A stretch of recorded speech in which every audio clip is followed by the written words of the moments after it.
Bonjour à toutes et à tous et bienvenue dans cette nouvelle vidéo. J'ai le plaisir d'être avec le docteur Sophie Cusset et le docteur Julie Guichard, que vous reconnaîtrez sûrement.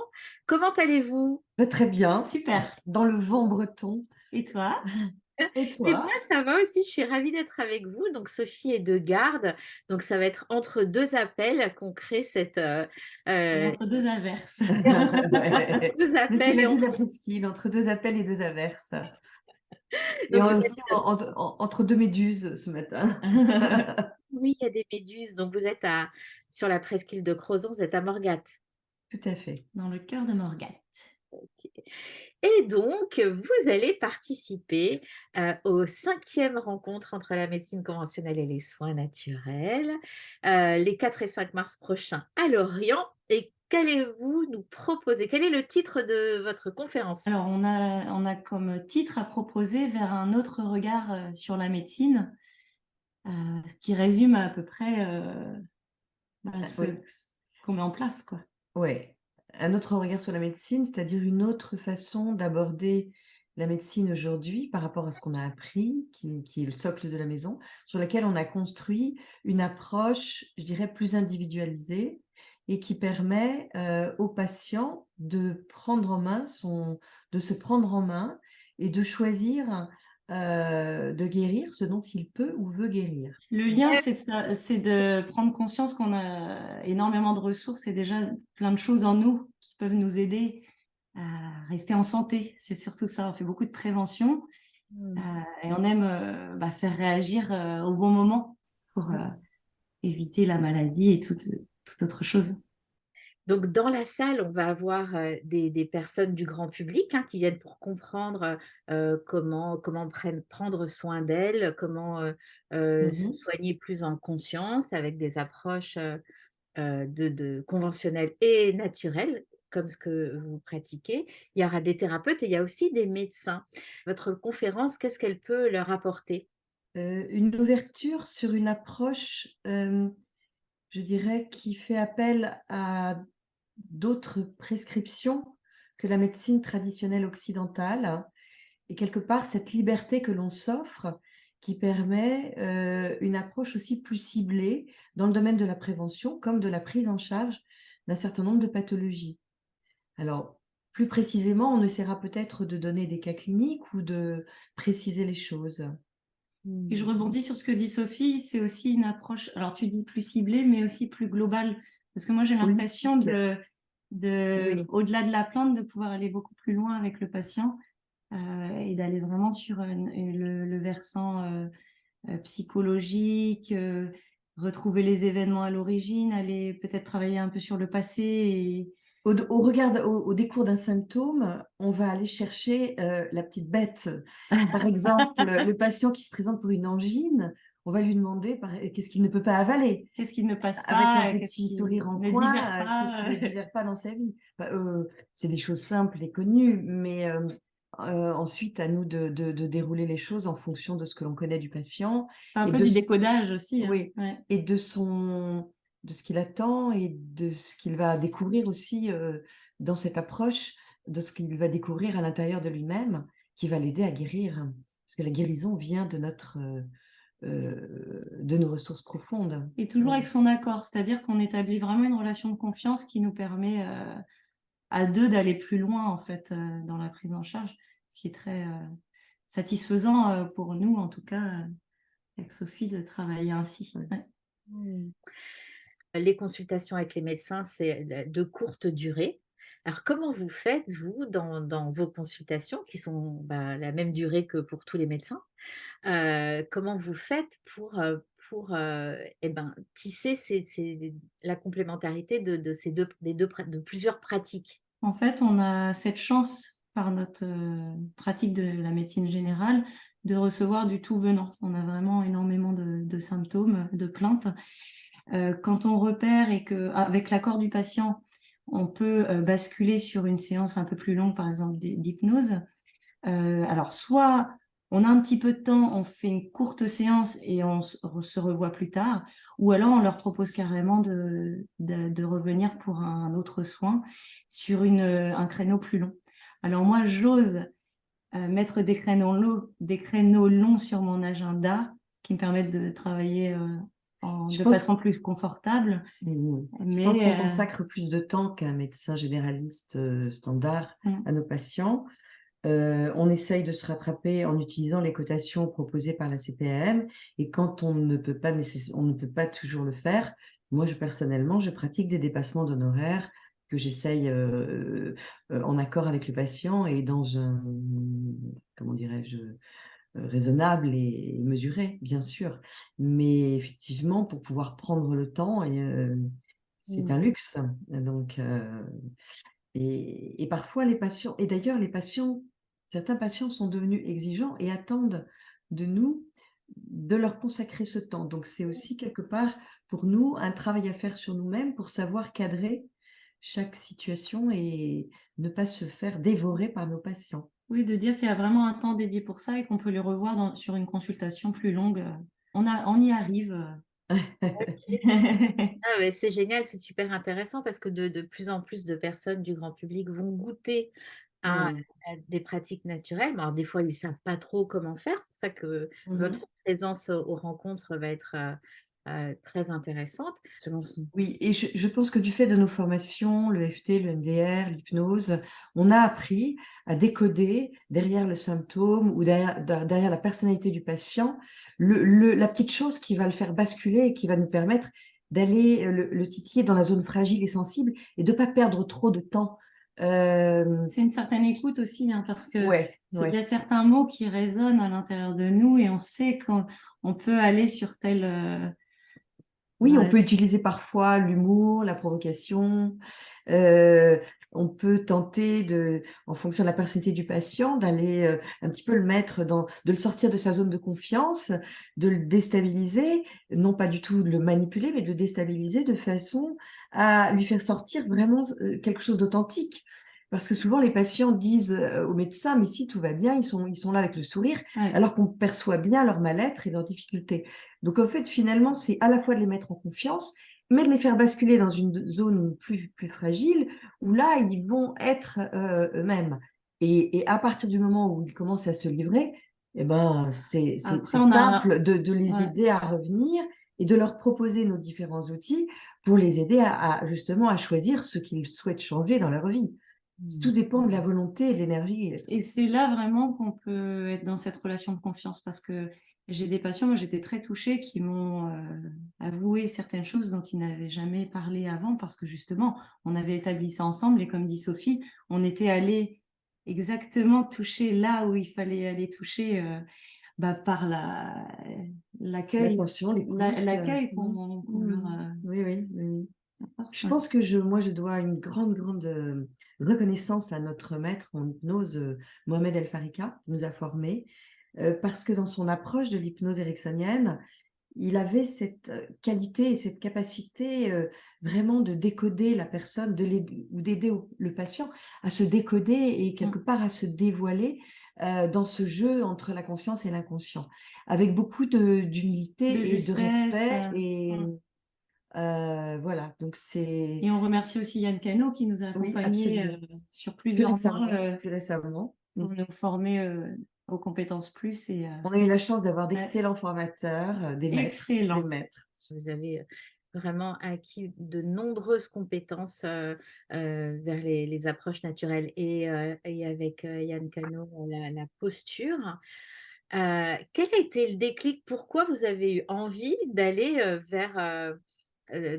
chercher des approches, naturelles, Personnellement, dès ma première journée de consultation en médecine générale, j'étais complètement désarmée. Je sortais de la fac, j'avais une formation théorique et standardisée, et je n'avais que le Doliprane à prescrire pour la majorité des symptômes que je rencontrais. Donc, avec ma curiosité et voilà, et j'ai cherché j'ai rencontré des gens, j'ai fait une première formation de nutrition comportementale, puis ça m'a amené à la micronutrition, en fait, à la compréhension de la physiologie de notre corps, pas comme on me l'avait apprise, mais plus exactement comme on l'utilise comme l'utilisent les naturopathes finalement. Je suis allée instinctivement vers une médecine naturopathique parce que la médecine allopathique ne répondait pas à la majorité des problèmes de santé qui ne sont pas des maladies. On n'a pas affaire à des malades, mais à des gens qui ont au décours de leur vie des symptômes. Et je pense que les symptômes sont des messages envoyés par notre cerveau pour nous alerter d'un dysfonctionnement ou d'une blessure ou de quoi que ce soit d'autre. Et donc, eh bien, c'est toutes ces petites alertes qui vont nous mettre sur le chemin et pour comprendre ce qui se passe à l'intérieur de nous-mêmes. Voilà. Et Pour ma part, ça a été très rapide aussi, hein. J'étais encore interne et je sentais qu'il manquait quelque chose dans ma pratique pour être complètement épanouie. Et j'avais envie d'être plus proche du patient encore et d'aller au-delà des prescriptions médicamenteuses. Alors, je connaissais pas encore la phytothérapie, la micronutrition, mais en tout cas, je suis allée vers l'hypnose très naturellement, en allant faire des consultations avec un médecin généraliste formé à l'hypnose et qui m'a fait vraiment découvrir tout ça. Et j'en suis très heureuse parce que j'ai pu me former assez vite aussi. Et je crois que le fait de bosser dans un environnement très naturel, ça nous inspire tous les jours. Le fait d'être, comme disait Sophie, entre terre et mer. Moi, je monte à cheval, je suis très proche des animaux, des arbres. Sophie, c'est plus la mer. Ouais. Et moi, j'ai compris assez vite que pour soigner les gens, il fallait d'abord que je me soigne. Ouais. C'est ce que j'ai aussi ensuite appris ou travaillé avec mes étudiants. On ne peut pas se lancer dans le soin si on n'est pas soi-même ancré et si on n'a pas quelque part cicatrisé un certain nombre de blessures. Donc, j'ai cherché, moi, à penser mes blessures, penser avec un A et avec un E dans les deux sont intéressantes. Et voilà, c'est dans toutes ces découvertes qui m'ont amené ensuite à remplir ma boîte à outils et à l'utiliser pour mes patients. Et puis plus avec on grand en plaisir. fait, et plus on a envie de découvrir, hein, Ouais. finalement, c'est... Puis c'est un immense puzzle, en fait, parce que quelle que soit la pratique que l'on utilise, que ce soit les pratiques méditatives, l'hypnose, la phytothérapie, les physios, toutes les thérapies manuelles, les d'accompagnement. thérapies qui travaillent sur les fascias, qui travaillent sur... en fait, tout est un immense puzzle et chaque thérapie a sa place dans notre corps et dans notre cerveau et dans notre humanité aussi, enfin, dans notre société en définitive. Donc, je pense que quand on s'adresse à un public de thérapeutes, naturopathes ou quelle que soit l'orientation, je trouve formidable de pouvoir avoir cette association de compétences et de pouvoir aussi communiquer les uns avec les autres et s'adresser les patients ou s'adresser des pratiques, des techniques. Et on est tous bons pour quelque chose, mais pas la même chose. C'est avoir son annuaire de thérapeute et puis nous, on aime adresser aux copains quand on... Comprendre ce pourquoi, en effet. On met souvent beaucoup de temps et on perd beaucoup de temps et qu'on soit dans le domaine de la médecine ou dans n'importe quel autre domaine, hein, on a tous rencontré des gens, des enfants, des patients qui se cherchent tout au long de leur vie. Et les patients nous aident aussi, nous, à nous soigner parce qu'en faisant de la thérapie, ça met aussi en lumière nos propres blessures. Et du coup, voilà, on n'a jamais terminé d'aller se soigner. On n'a jamais terminé. Et on va faire plein de belles rencontres aussi grâce à toi, Anne. On a hâte. Oui. Ah oui, moi aussi j'ai hâte. Et j'avais une dernière question. Vous aviez envie d'être médecin ou en tout cas de prendre soin des hommes et des femmes depuis l'enfance. C'est quoi? À quel moment vous avez senti que vous étiez faite pour ça? Pour ma part, j'ai grandi dans un milieu très naturel à la campagne et donc mes parents avaient un centre équestre. Alors j'étais très très proche des chevaux depuis toute petite, hein, même dans le ventre de maman. Donc initialement, je voulais être vétérinaire et en fait, je trouvais que la profession était trop difficile et notamment pour une femme. Donc je voulais être dans le soin et comme j'ai laissé tomber le côté vétérinaire, finalement, je me suis dit mais j'ai envie de soigner l'homme. Il y aura d'autres satisfactions et mon projet, alors je vous en parlerai aussi à la conférence, c'est peut-être de développer un soin d'hypnose avec les animaux. Mmh. Tout ça, c'est en ébullition dans ma tête. Ça va prendre place aussi OK. prochainement. Et toi, Sophie? Pour moi, moi c'est venu en fait tardivement comme une vocation. Ça a pris beaucoup de temps. J'ai commencé par travailler, c'est ce que j'expliquerai un petit peu dans l'exposé, j'ai commencé par travailler sur les roches, puis les algues, les poissons, les océans. Et puis petit à petit, ça m'a amené à travailler sur les molécules, puis sur des molécules de la chimie organique, je suis passée à la pharmacologie. De la pharmacologie, j'ai eu envie de découvrir et de comprendre la machine humaine. Et petit à petit, je me suis donc réorientée vers des études de médecine à 35 ans. Et petit à petit, plus j'avance dans le temps et plus je suis attirée par l'âme et la spiritualité, en ayant comme base, bien sûr, le corps et l'esprit intégré dans le corps. Voilà. Donc, c'est un peu une forme de spirale que je vais essayer de développer, voilà, que moi-même je découvre, parce que je ne m'étais pas du tout destinée à la médecine, parce que j'avais peur du sang, j'avais peur du corps, j'avais peur de la mort, mais une peur panique qui m'a fait avancer et qui a été un défi quand j'ai repris des études de médecine. Mmh. Le OK. plus grand défi, c'était de pouvoir regarder une aiguille en face Et alors, et ça y est. ne pas tomber dans les pommes. Ouais, ouais. Donc des défis relevés, j'imagine. De défi en défi, mais avec justement, je me disais que quelque part, la force de la motivation, enfin, je dirais que la motivation, c'est une émotion profonde qui prend sa source à l'intérieur de nous, et que toutes ces peurs que l'on a, ces phobies, ces névroses, on peut appeler ça comme on veut, sont des choses qui se sont mises en place petit à petit dans notre histoire pour éviter une forme de souffrance. Et donc, j'ai travaillé là-dessus en permanence pour comprendre, et c'est ce qui me permet aujourd'hui aussi de travailler avec mes patients pour les aider à penser leurs blessures, à les cicatriser et à grandir et à aller au-delà de façon les forces. à choisir leur chemin. Je précise que donc vous allez nous offrir une conférence en duo, hein, puisque vous travaillez à Morgat ensemble, vous partagez un cabinet, vous ne donnez pas les consultations ensemble, hein, précisons. Non, non, On non. aimerait, mais bon. De temps en temps, on aimerait bien, oui. Ouais. Mais ouais. On a chacune notre bureau, il n'est pas loin. Ouais, ouais. Et Voilà. moi, je suis vraiment très heureuse que vous soyez là. Je vais aussi préciser que vous êtes là pendant les 2 jours et que vous serez ravis de rencontrer, d'échanger avec les Bien personnes qui sûr, sont là. avec plaisir. Avec grand plaisir. Voilà. Est-ce que tu as une autre question, Anne, ou Non, je vais pouvoir continuer ma journée de salut! garde et Oui, tu recevoir vas mes patients? Oui, Oui. tu vas pouvoir continuer ta journée.